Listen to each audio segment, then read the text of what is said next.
Everyone, welcome to Node.js interview question answers. This is part F. First question is what is Morgan and how is it useful in logging requests? So Morgan एक HTTP request logger middleware है, ठीक है, जो Express.js applications में use होता है. तो ये क्या करता है, ये ऑटोमेटिकली हर इनकमिंग रिक्वेस्ट का लॉग क्रिएट करता है, जो डिबगिंग और मॉनिटरिंग के लिए काफ़ी हेल्पफुल रहते हैं.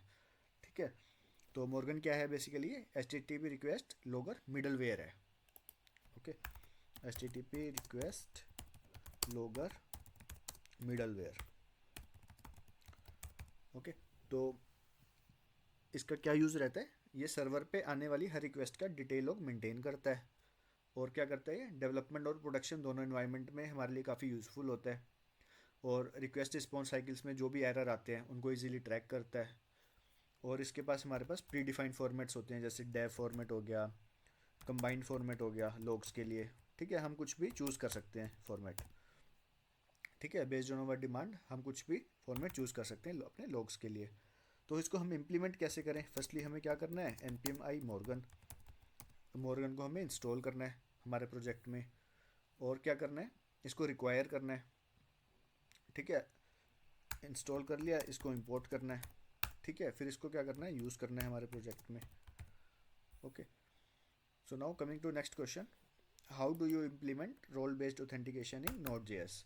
सो रोल बेस्ड ऑथेंटिकेशन का मतलब है कि यूज़र्स को उनके रोल के हिसाब से एक्सेस देना. ठीक है, या उनको रिस्ट्रिक्ट करना. बेसिकली हमारे पास एडमिन रोल रहता है, ठीक है, यूज़र्स रहते हैं, और थर्ड वन इज़ गेस्ट्स, जो कभी कभी मतलब जिनके पास लॉगिन एक्सेस नहीं है और वो विजिट करते हैं, तो हमारे पास गेस्ट हो गया, या हम गेस्ट का भी एक्सेस दे सकते हैं. तो एडमिन में क्या रहता है, हम हर फीचर का एक्सेस देते हैं. ठीक है, हमारी एक एप्लीकेशन है, अगर हमें रोल बेस्ड ऑथेंटिकेशन बनाना है तो उसमें अगर हम हमारे पास एडमिन है तो हम उसको हर फीचर का एक्सेस देंगे. यूज़र को किस चीज़ का एक्सेस देंगे, सिर्फ अपने प्रोफाइल या बेसिक फंक्शनैलिटीज़ यूज़ कर सके. और गेस्ट को सिर्फ पब्लिक पेजेस का एक्सेस देंगे. ठीक है, इस तरह से हम रोल बेस्ड ऑथेंटिकेशन बना सकते हैं नोड जेएस में. और इसको इम्प्लीमेंट कैसे करेंगे, तो इम्प्लीमेंटेशन स्टेप्स क्या रहेंगे इसके, इम्प्लीमेंटेशन स्टेप्स. तो फर्स्ट स्टेप क्या रहेगा हमारा, हमें एक्सप्रेस एप्लीकेशन बनानी है. ठीक है, और जो डब्ल्यू टी को सेट करना है, create express application and setup JWT. ठीक है, तो उसके बाद क्या करना है, हमें टोकन जनरेट करना है, जनरेट टोकन. टोकन जनरेट के बाद क्या करना है, रोल बेस्ड मिडलवेयर बनाना है, रोल बेस्ड मिडलवेयर. नाउ उसके बाद क्या करना है, हमें राउट्स में रोल बेस्ड एक्सेस लगाना है. ठीक है, ताकि कौन कौन से राउट्स किसके लिए हम जनरेट कर सकें. ठीक है, routes, create routes based on roll, create routes based on roll. Okay, मान लो हमारे पास एडमिन है, ठीक है, और हम चाहते हैं एक राउट बना रहे हैं जिसमें सिर्फ एडमिन ही एक्सेस कर पाएगा. ओके, और एक हमने राउट बनाया है स्लैश यूज़र, जिसमें सिर्फ यूज़र ही एक्सेस कर पाएगा. ठीक है, स्लैश यूज़र के लिए स्लैश यूज़र राउट रहेगा. और now third thing is coming to next question, what is multer and how do use it for file handling. ठीक है, तो मल्टर क्या रहता है, ये एक नोड जेएस मिडलवेयर है जो बेसिकली यूज़ होता है फाइल अपलोडिंग में. ठीक है, जब भी हमने कोई फाइल्स अपलोड करनी है तो हम उसको मल्टर को यूज़ कर सकते हैं.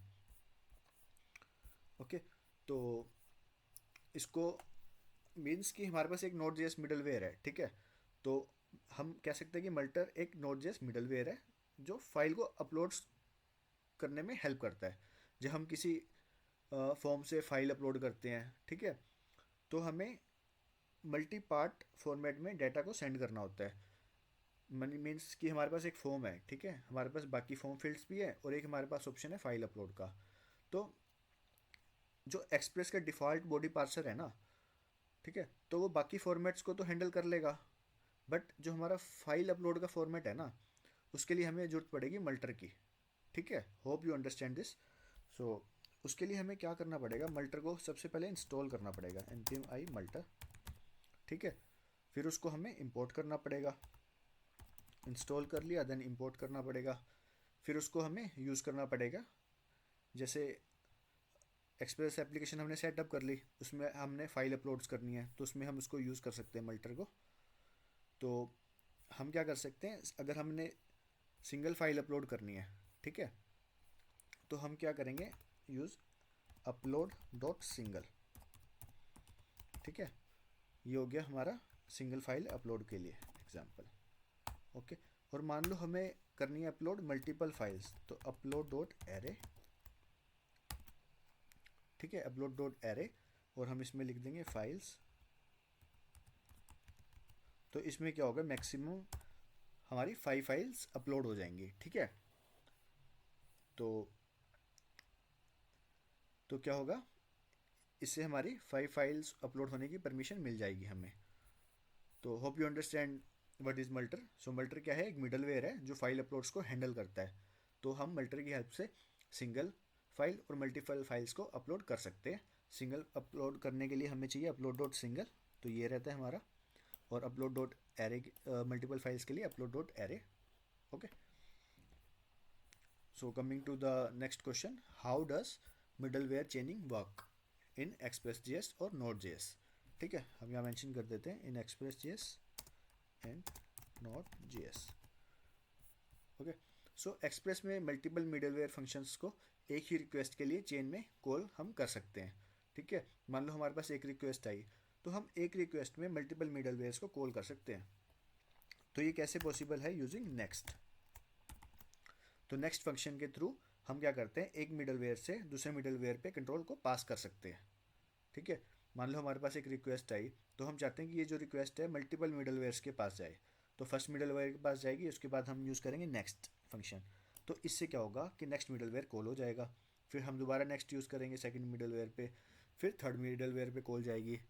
ओके, तो इस तरह से एक चेन बन जाएगी, एक के बाद एक मिडलवेयर एग्जीक्यूट हो सकते हैं एक ही राउट पर। ठीक है, now coming to next question, what are the different HTTP methods supported in Node.js और Express.js। ठीक है, तो कौन कौन से मेथड सपोर्ट हो सकते हैं हमारे पास, गेट मेथड, ठीक है, हमारे पास है post method, put method, patch, delete. ठीक है, ये सब मेथड्स हैं। गेट मेथड का क्या यूज़ है, सर्वर से डाटा को रिट्रीव करने के लिए यूज़ होता है। पोस्ट मेथड नए डाटा सबमिट करने के लिए, कोई भी न्यू डाटा है उसको हमने सबमिट करना है सर्वर पर, तो हम यूज़ करेंगे पोस्ट मेथड। पुट मेथड क्या करता है, एग्जिस्टिंग डाटा को अपडेट करता है। पैच मेथड क्या करता है, एग्जिस्टिंग डाटा का कुछ पार्ट चेंज करता है, सारा पार्ट नहीं, कुछ पार्ट। ओके, तो पुट मेथड क्या करता है, एग्जिस्टिंग डाटा को अपडेट कर देता है। पैच मेथड सिर्फ कुछ पार्ट अपडेट करता है एग्जिस्टिंग डाटा का। डिलीट क्या करता है, डाटा को डिलीट कर देता है। सो बेसिकली हमारे पास CRUD ऑपरेशंस होते हैं। ठीक है, सो इनका यूज़ हमारे पास CRUD ऑपरेशंस के लिए यूज़ होता है। So hope you understand all these interview questions, and I will see you in the next upcoming videos.